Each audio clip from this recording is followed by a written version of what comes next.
올해 한국 주식시장 키워드를 딱 하나만 꼽으라면 단연 배터리죠. 2차 전지라고도 하고요. 한마디로 시장을 뒤엎었습니다. 시가총액 상위 10개 기업을 봤더니 6개 회사가 배터리 사업을 합니다. 이 가운데 단연 눈에 띄는 게 포스코 그룹주인데요. 포스코 홀딩스가 5위, 포스코 퓨처엠이 9위에 해당하죠. 이 회사들 주가가 올 들어 더블 이상 뛰었어요. 네이버, 카카오, 셀트리온 다 제꼈습니다. 주가 오른 이유는 많이들 아시겠지만 포스코가 철 잘 만들어서가 아니에요. 배터리 소재 사업에 대한 기대감 때문이죠. 코스닥은 더 말할 것도 없죠. 시총 1, 2위 종목이 배터리 소재 사업하는 에코프로 형제들이고 4위도 비슷한 사업하는 LNF입니다. 5위가 포스코 DX인데요. 이 회사는 배터리와 크게 관련도 없는 소프트웨어 사업하는데 포스코 그룹주라는 이유만으로 올 들어서만 440%가 오르는 기염을 토했습니다. 이것만 보면 배터리 주식 내가 왜 안 갖고 있을까 자괴감이 듭니다. 지금이라도 사야 하나 싶고. 그런데 우리만 그럴까요? 여러분이 만약 대기업 회장인데 본인 회사는 배터리 사업이 없어요. 그럼 배터리 사업 안 하고 그동안 뭐 했나 싶지 않겠습니까? 이 시가총액 상위 기업에 이름이 없을 테니까요. 그래서 늦었지만 배터리 주식을 사는, 아니 배터리 사업을 하는 기업들이 꽤 있습니다.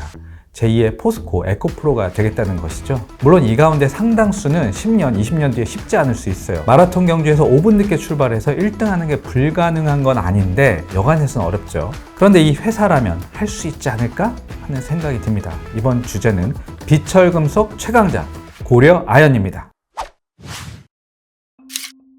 고려아연 뭐 하는 회사인지 알아보기 전에 우선 이 회사가 배터리 뭘 하겠다는 건지부터 살펴보겠습니다. 우리가 궁금한 건 이것이니까요. 크게 세 가지가 있어요. 우선 동박인데요. 이미 울산에 공장 다 지어놨고 동박 구매할 기업들이 시험해보겠다고 하는 단계입니다. 올 10월 정도면 양산에 돌입할 것이라고 해요. 그러니까 매출이 당장 올해 말부터 나온다는 얘기죠. 동박은 배터리의 응극활 물질을 감싸는 역할을 해요. 배터리 소재하면 흔히 양극재, 응극재, 분리막, 전해액 4가지를 꼽잖아요. 여기서 응극재는 다시 응극활 물질과 응극기재로 나뉘게 됩니다. 응극활 물질은 흑연을 주된 재료로 쓰는데 응극기재는 고려아연이 하겠다는 동박을 쓰죠.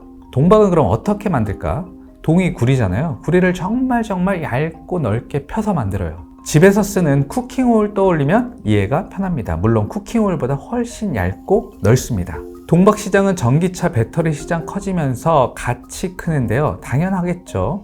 세계적으로 시장 규모가 2020년 13만 5천 톤밖에 안 했는데 올해는 48만 톤을 넘길 전망이고 2025년이면 75만 톤에 육박할 것이란 예측이 나옵니다. 동박 시장은 SK 계열의 SK 넥실리스가 점유율 22%로 1위고 중국의 왓슨, 대만의 창춘, 그리고 롯데에너지 머트리얼즈 순이에요. 롯데도 배터리 소재 후발주자인데 일진그룹에서 동박 사업을 인수해서 하고 있고 고려아연은 직접 공장을 세워서 하고 있고 이런 차이가 있습니다. 고려아연 동박 공장은 1년에 13,000톤가량 생산할 수 있다고 해요. 이건 시작에 불과하고요. 5년 안에 10만 톤으로 늘리겠다고 합니다. 10만 톤, 감이 잘 안 오시죠? 1위 SK 넥실리스가 작년에 5만 톤쯤 생산했거든요. 10만 톤 진짜 하면 SK 넥실리스 잡는 거죠. 물론 다른 회사들도 공장을 팍팍 늘리고 있어서 실제로 1위는 힘들어 보이고요. 그래도 세계적으로 봐도 꽤 규모 있게 하는 회사가 됩니다. 두 번째로 하려는 게 전구체예요. 전구체 공장도 역시 울산에 세워지게 되는데요. 동박과 다르게 이건 혼자 하는 게 아니라 LG화학과 함께 합니다. 고려아연 자회사 중에 캠코라는 회사가 있는데 캠코와 LG화학이 지분 51대 49 비율로 출자해서 전구체 공장을 짓고 있어요. 이 공장이 내년 5, 6월부터 가동에 들어간다고 해요. 전구체는 아까 얘기한 배터리 4대 소재 가운데 양극재의 재료가 됩니다. 배터리 주가도 양극재 회사 중심으로 올랐잖아요. 에코프로 BM, 포스코 퓨처엠, LNF가 다 양극재 회사예요. 그만큼 중요하고 또 비싸다는 의미입니다. 이 전구체가 지금은 대부분 중국에서 오고 있어요. 특히 한국이 주력으로 하는 니켈, 코발트, 망간, NCM이라고 하죠. 혹은 니켈, 코발트, 알루미늄, NCA 이런 화합물들은 90% 이상 중국산이에요. LG화학도 양극재 사업을 하는데 중국의 전구체를 너무 의존하고 있어서 공장을 직접 짓기로 했어요. 그리고 그 사업 파트너로 고려아연을 선택했습니다. 마지막으로 폐배터리 사업인데요. 전기차 폐차하면 가장 비싼 게 당연히 배터리죠. 이거 어떻게 해서든 다시 써야 할 텐데요. 고려아연도 폐배터리 떼어내서 원료를 뽑아내겠다 이런 계획을 갖고 있습니다.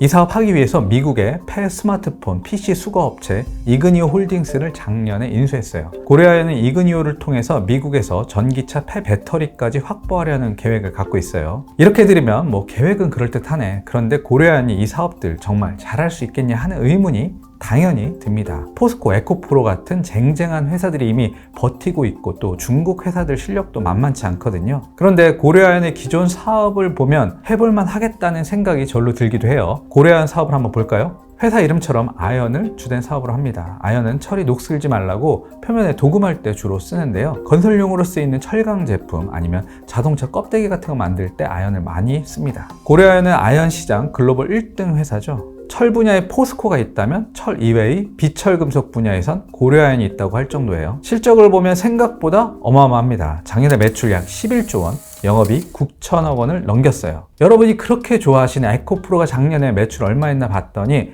매출이 5조 6천억 원, 거의 2배네요. 영업이익도 비교해보면 50%나 더 고려아연이 많았어요.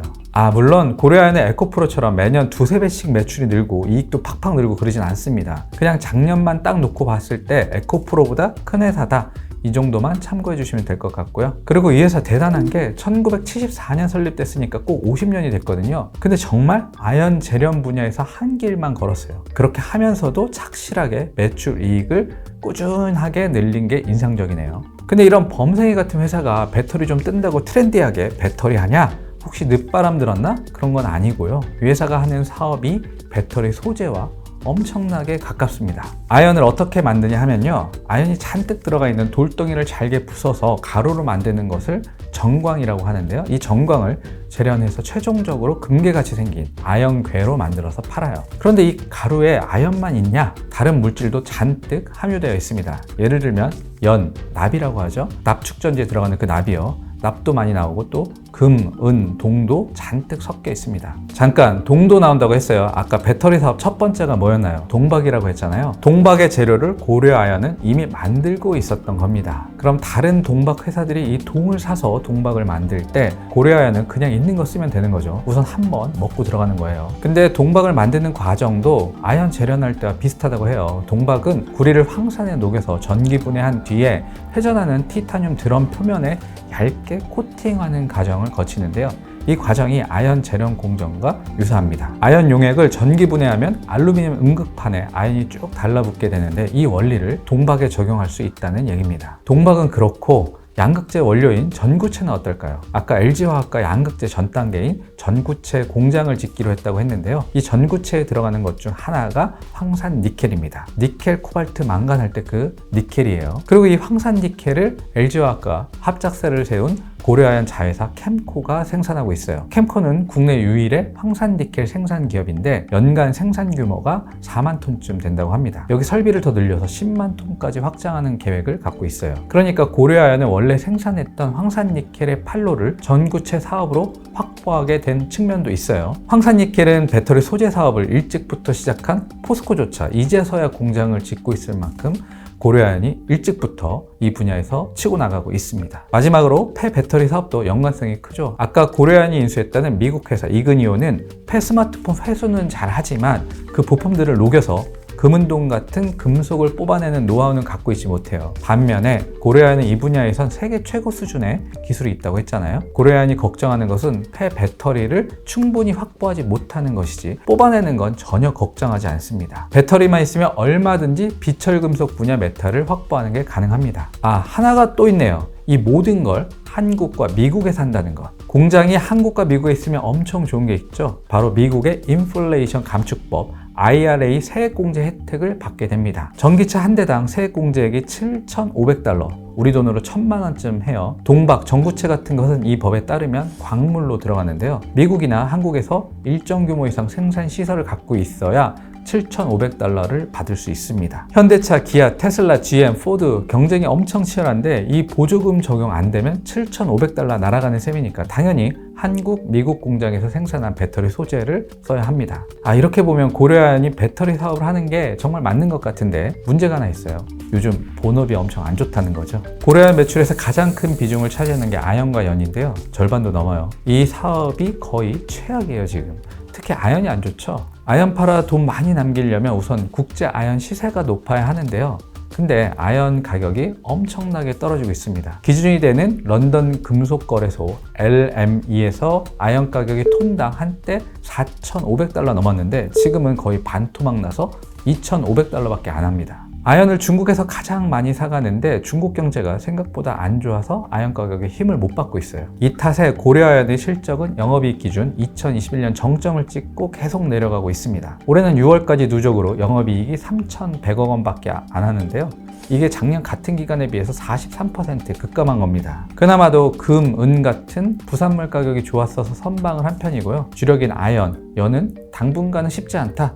이런 게 전문가들 전망이죠. 아연 연 사업에서 이익을 팍팍 내줘야 배터리 소재 사업이 힘을 받을 텐데 이렇게 되면 고려아연도 배터리 분야 투자할 때 위축될 수밖에 없을 것 같아요. 또 하나 리스크는 경영권입니다. 이건 리스크라고 봐야 할지 모르겠는데요. 아무튼 이슈가 되고 있긴 해요. 고려아연은 크게 보면 영풍그룹 소속이죠. 영풍그룹은 장씨일가와 최씨일가가 동업해서 세운 회사예요. LG가 구씨, 허씨일가 동업해서 세운 것처럼요. LG는 후대에 허씨일가를 분사시켜서 GS를 세웠는데 영풍은 아직까진 동업 형태를 유지하고 있어요. 그런데 여기도 후대로 가면서 조금 불안해지고 있습니다. 최기호 창업주의 3세인 최연범 회장이 올 초에 회장으로 취임한 뒤에 계열 분리 가능성이 계속 제기되고 있습니다. 지분만 보면 장씨 일가 쪽이 훨씬 더 많은데 이 사회는 현재 최연범 회장이 장악하고 있습니다. 장씨 쪽에서 마음에 안 들면 이 사회를 뒤엎어야 하죠. 그럼 주주총회에서 표대결을 해야 하고 좀 복잡해지게 됩니다. 최연범 회장이 지분이 뒤처지니까 회사가 보유하고 있던 자사주를 다른 데 넘겼어요. 아까 전구체 사업 같이 하기로 했다고 한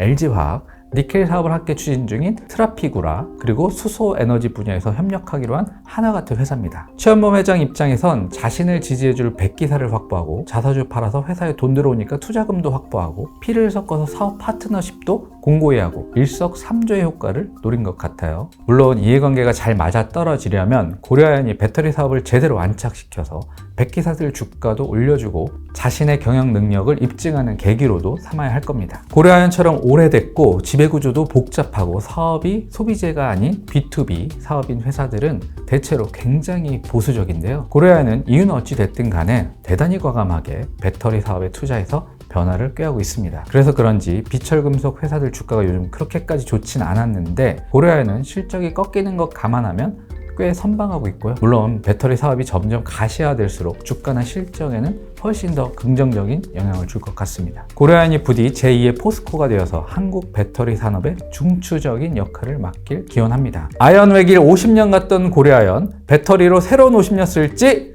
눈여겨보겠어!